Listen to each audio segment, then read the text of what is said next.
Halo semuanya, balik lagi sehat terus dan lancar juga kegiatannya. Teman-teman, ini ada sebuah video ya. Ini ada seorang pakar psikologi forensik itu. Namanya Profesor Reza Indragiri. Di dalam suatu podcast, Prof ini membicarakan tentang Mas Gibran ya. Dan statement-statement yang diberikan oleh Pak Reza Indragiri ini intinya menyatakan ketidaksetujuannya terhadap adanya Mas Gibran di dalam suatu pemerintahan. Bahkan berbicara bahwa adanya Mas Gibran atau keberadaan Mas Gibran itu adalah sebuah cacat gitu kan teman-teman. Nah, nanti kita akan lihat sama-sama. Kemudian pernyataan Prof Reza Indragiri ini dikritik balik oleh Pak Simon ya. Kemudian satu lagi saya belum tahu namanya, tapi memang dua-duanya sangat menarik ketika menjelaskan suatu perkara ya, terutama membicarakan tentang politik teman-teman. Nah, makanya kita langsung saja lihat videonya seperti apa. Dia kaya akan informasi, iya. Tapi sayang beribu sayang, informasi, khazanah informasi yang dia punya, yang dipilih itu, ya data-data yang mengisi kepalanya, bukanlah data atau informasi yang memungkinkan dia untuk menjadi orang yang mampu untuk speak up. Oke. Itu. Demikian pula di pemberitaan, langkah awal alinea pertama itu tetap Presiden Prabowo. Ya bagus sih, dalam tafsiran positif dia menunjukkan bahwa saya loyal, saya loyal. Betul. Presiden Prabowo adalah mercusuar saya. Tapi haruskah seperti itu? Sayang kan, potensi dia sebagai seorang generasi milenial itu ya harus digarisbawahi. Iya. Dengan kata lain sebetulnya, Dan saya yakin juga Prabowo Subianto suka pada anak-anak muda yang suka dan mungkin aktif. berharap. Akan sepakat nggak bahwa tadi akan mengatakan Prabowo berharap menaruh harapan pada generasi muda ini? Iya. Ya. Apakah harapan yang sama juga ada pada publik? Oh, kalau saya tidak. Kalau saya tidak mau menggantungkan harapan apapun kepada sosok Gibran Rakabumi, karena alasan keberadaan dia pun menurut saya itu sudah cacat parah. Oke.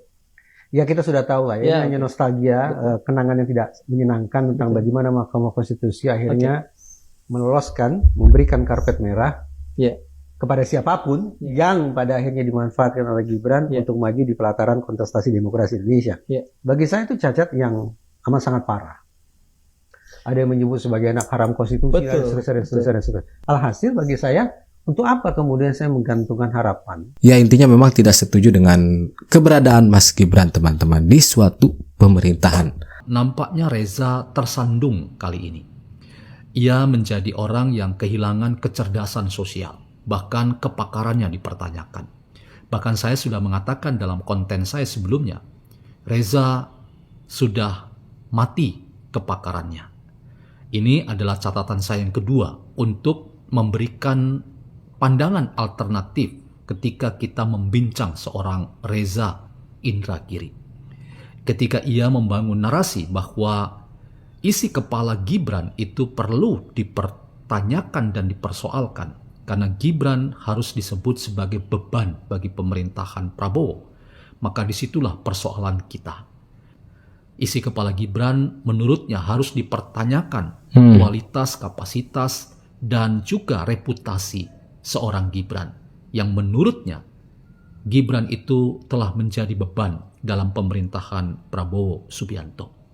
Saya ingin katakan teman-teman dan sekaligus kepada Bung Reza Indragiri, ketika Prabowo Subianto memilih Gibran sebagai wakilnya untuk maju dalam kontestasi pemilihan presiden dan wakil presiden, saya yakin bahwa Prabowo sebagai seorang yang punya reputasi yang tidak perlu diragukan lagi. Ia sudah berkalkulasi sangat matang, ia sudah mempertimbangkan sangat matang. Dan itu terbukti bahwa pilihan Prabowo tidak salah. Prabowo dan Gibran satu paket yang maju dalam kontestasi pemilihan presiden dan wakil presiden ternyata memenangkan kontestasi. Apakah itu tidak cukup untuk mengatakan bahwa seorang Gibran bukan beban bagi Prabowo Subianto? Bahkan hari ini kita bisa melihat bagaimana kinerja dan upaya dalam bentuk karya yang dilakukan oleh Gibran ketika statusnya adalah definitif wakil presiden. Ia ingin buktikan secara baik. Dan ia tidak ingin hanya menjadi beban bagi seorang Prabowo atau menjadi pelengkap penderita atau menjadi ban serep bagi seorang Prabowo. Lagi-lagi pandangan seorang Reza Indragiri ketika ia mencoba membangun narasi yang katanya datang dari analisis psikologi forensik. Harusnya analisis psikologi forensik itu memeriksa betapa banyak apresiasi orang terhadap seorang yang bernama Gibran Rakabuming Raka. Karena itu tidak tepat kalau kita mengatakan atau Anda mengatakan bahwa dia dipertanyakan kualitas, kapasitas, dan reputasi. Karena bukankah ketiga istilah itu, kualitas, kapasitas, dan reputasi itu dibentuk oleh waktu. Dan kematangan-kematangan seseorang itu dibentuk oleh waktu dan pengalaman. Karena itu tidak fair dan tidak adil untuk mengatakan bahwa seorang Gibran dipertanyakan kualitas, kapasitas, dan reputasinya justru karena ia muda.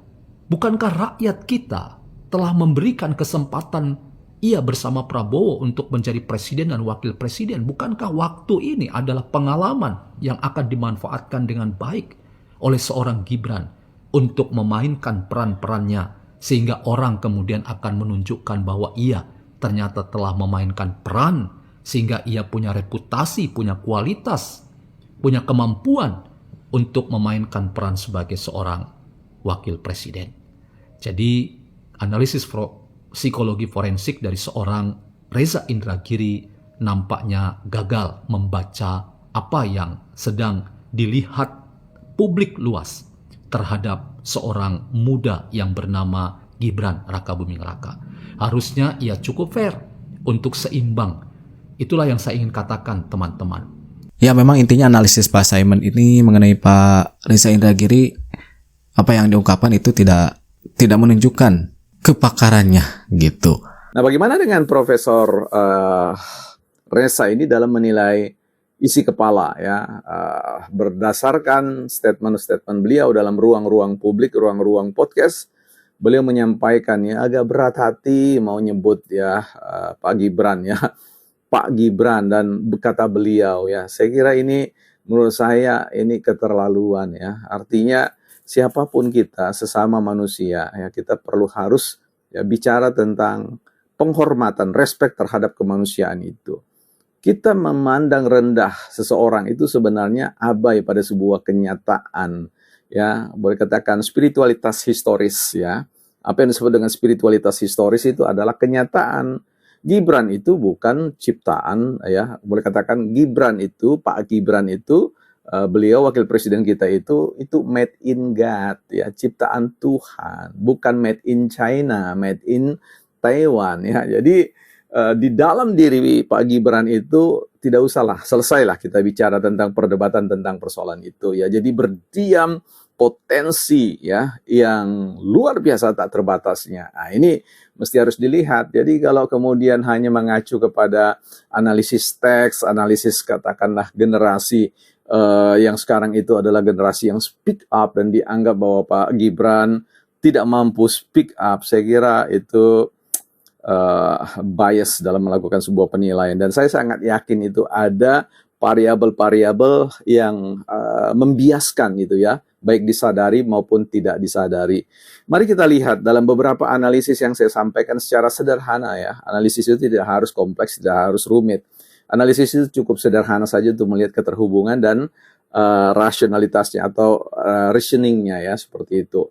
Contoh sederhana, orang betul-betul mengabaikan, merendahkan tentang performa seorang Gibran dengan mengatakan bahwa dia tidak akan sanggup, tidak punya wawasan, kompetensi, kapasitas yang cukup. Nah, itu kan terbantahkan semua ketika terjadinya perdebatan antara calon wakil presiden yang diikuti oleh seorang profesor ya, seorang guru besar yang tidak perlu lagi diragukan, yaitu Pak Mahfud MD, dan juga seorang politisi kawakan sebagai seorang ketua umum yaitu Caimin ya. Dan dalam konteks itu saya memforecasting atau menebak, mengestimasi bahwa Gibran akan perform ya jauh lebih baik dalam melakukan perdebatan itu? Karena ya saya katakan pengalaman Profesor Mahfud dengan pengalaman Caimin itu berbeda dengan pengalaman seorang Gibran yang adalah calon presiden. Ya, seorang wali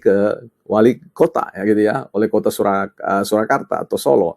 Yang notabene artinya itu adalah negara mini gitu, yang kemudian dia terbiasa dengan urusan-urusan kepublikan yang sifatnya komprehensif, bukan parsial seperti Prof Mahfud yang di bidang sebatas bidang hukum ya, dan sedikit ya bergeser kepada persoalan politik. Begitu kan juga dengan Caimin yang ya murni, pure adalah seorang politisi. Nah ini, jadi teman-teman, saya mau mengatakan bahwa dalam konteks itu Gibran lebih unggul dalam berdebat. Nah bagaimana mungkin Prof Reza itu kemudian meragukan tentang kompetensi hanya berdasarkan membaca substansi teks ya. Seorang wakil presiden itu sudahlah, dia akan dikelilingi oleh para ahli ya, dikelilingi oleh para ahli yang begitu gampang Pak Gibran menanyakan menurut Prof ya, semua ahli-ahli profesor itu akan ditanya soal ekonomi kita bagaimana, soal sosial kita bagaimana, soal budaya kita bagaimana, soal ini, soal itu. Jadi sulit untuk mengatakan bisa mempercayai analisis-analisis dari Prof Reza. Begitu juga saya sempat katakan bahwa Gibran dan juga Kaesang ini tumbuh dalam suatu keluarga yang memang bukan orang biasa ya. Nah, itu dia teman-teman videonya. Terima kasih sudah nonton sama-sama, dan silakan tulis di kolom komentar menurut teman-teman gimana ya. Nanti kita jumpa lagi di video-video selanjutnya. And that's it. Sehat terus dan catch you later.